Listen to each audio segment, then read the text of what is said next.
Before we get started, I'd like to talk a little bit about the ones I have on the table in front of me here.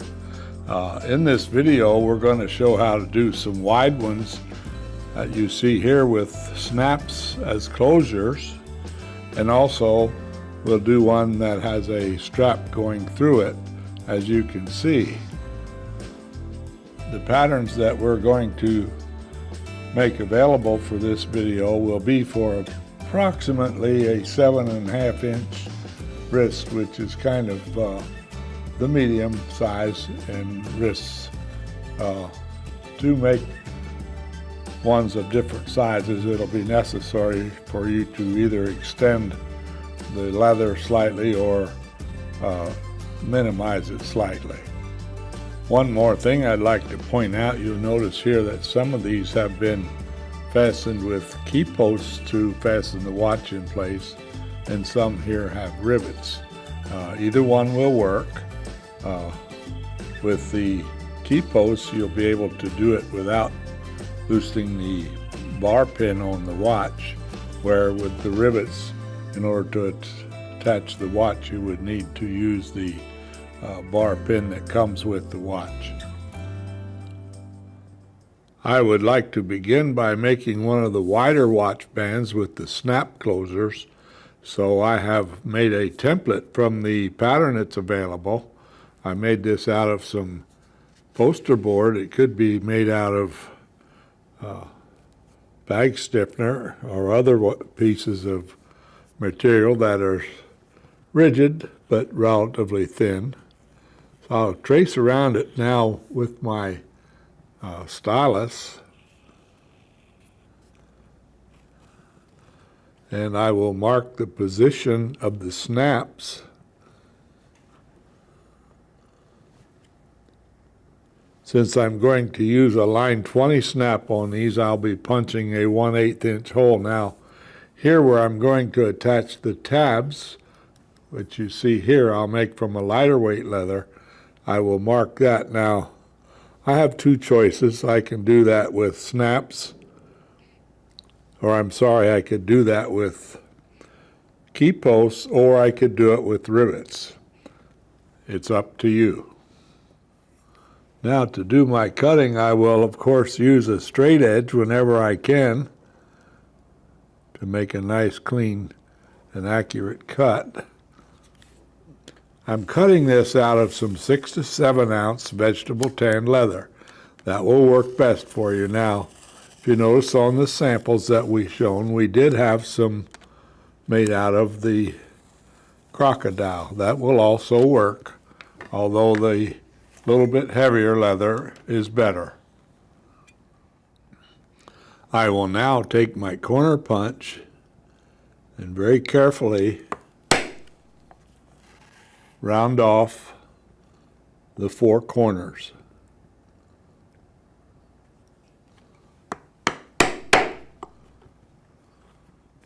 Next, I will punch the holes for my snaps.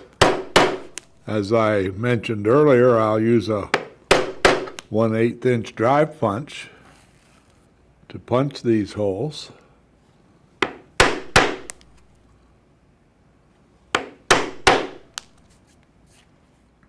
Since I'm going to rivet the holder straps, I will also punch those at 1/8. If I were going to do this with a screw post, I would use the 3/16 inch punch. Next, I will cut the leather for the tabs. I will need 2 of these, and I can do it with a thin leather. This is about a 1.5 to 2 ounce cowhide, and this is the same thickness of pigskin. I like to use the cowhide most of the time because it matches the other leather better than the pigskin would when we come to putting the finish on it. Now I will do what I did before. I'll trace around it with my scratch awl, and then I will mark it for the rivets.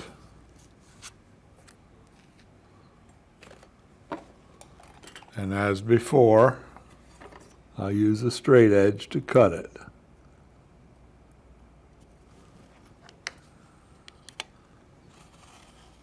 I will now use the shears to round off the edges, or shall I say to round off the ends.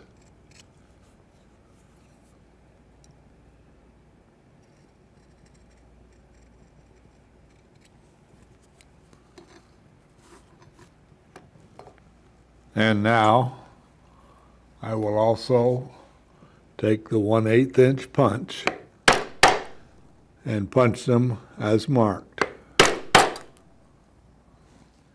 If you do not have access to some 1.5 ounce to 2 ounce leather, you can use some that's a little heavier, and with your skiving knife you can very carefully skive this down to about the thickness that you need. Notice I'm using a piece that's a little larger because I can cut 2 from this.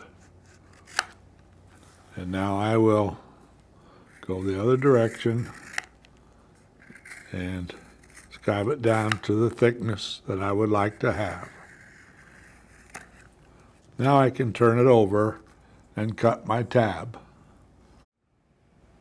This is all the parts we need for this watch strap, so now if we want to do any dyeing and finishing and coloring, now is the time to do that. Now I would like to cut the parts for the smaller watch band. It's not quite as wide, and actually you could make it as wide as you want. What's important here is the template I made from the available pattern showing the slots and the holes that need to be punched. This one is the main body. This will be cut from 6 to 7 ounce vegetable tanned leather. The other straps will be made from 4 to 5 ounce vegetable tanned leather. Like we did with the other watch band, this one I will cut the main body out of 6 to 7 ounce vegetable tanned cowhide because I would like to do some tooling on it. And I'll take my tracing stylus, or I should say my scratch awl, and go around the outside of my template, as you can see, and I will mark the holes for rivets. In this case, we have 2 where we will attach the straps to hold the watch, and 1 where we will fasten the strap to the leather. We'll show you how to do that a little bit later. Now we will mark where we will cut the slots. Now we will go to our straight edge, very carefully align it onto the mark we made, and with a sharp knife we will cut right on that line.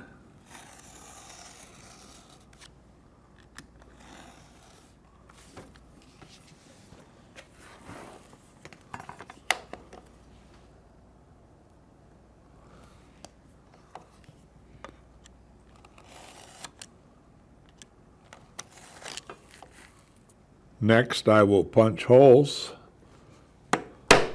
Once again, the 1/8 inch for the rivets. Now, if I was going to use the screw post, I would punch these 2 holes at 1/16. Next, I will punch with an oblong punch where the straps will come through. If I'm going to use a 3/4 inch strap, then I would use a 3/4 inch oblong punch.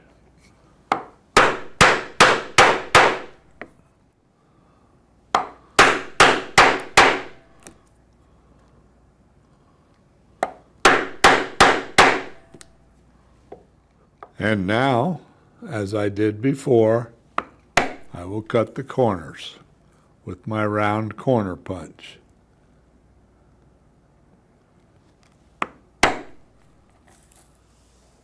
Next, I will cut a strap with my strap cutter.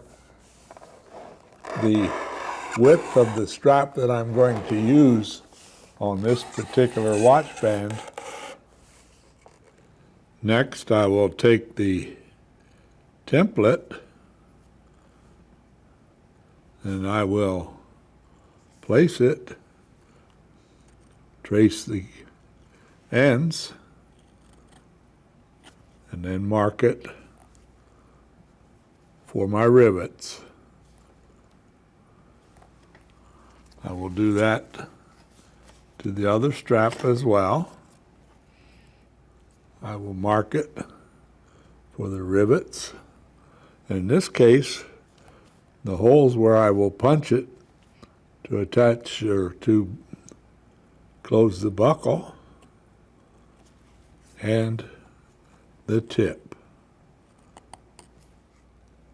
And I will use a shears to round the ends.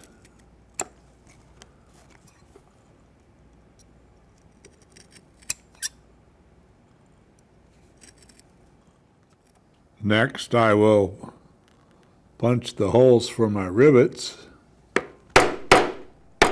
using the 1/8 inch punch.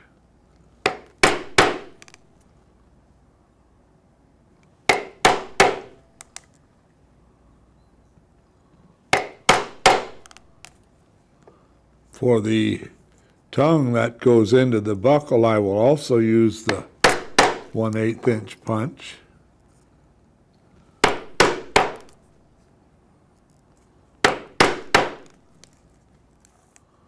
Also, where I'm going to attach it to the watch, I will also use a 1/8 inch punch.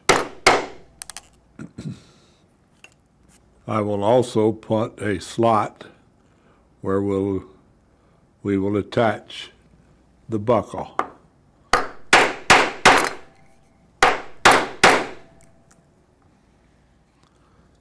Since these straps will also serve to go through the bar on the watch, and these are 4 to 5 ounce, this needs to be a little thinner.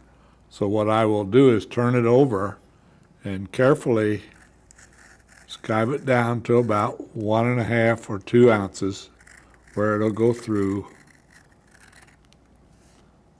where it goes over the bar of the watch. We'll do that, of course, to both of the straps. These are the parts for the one that has the straps. So now if we're going to do any tooling, dyeing, and coloring of these parts, now's the time to do that.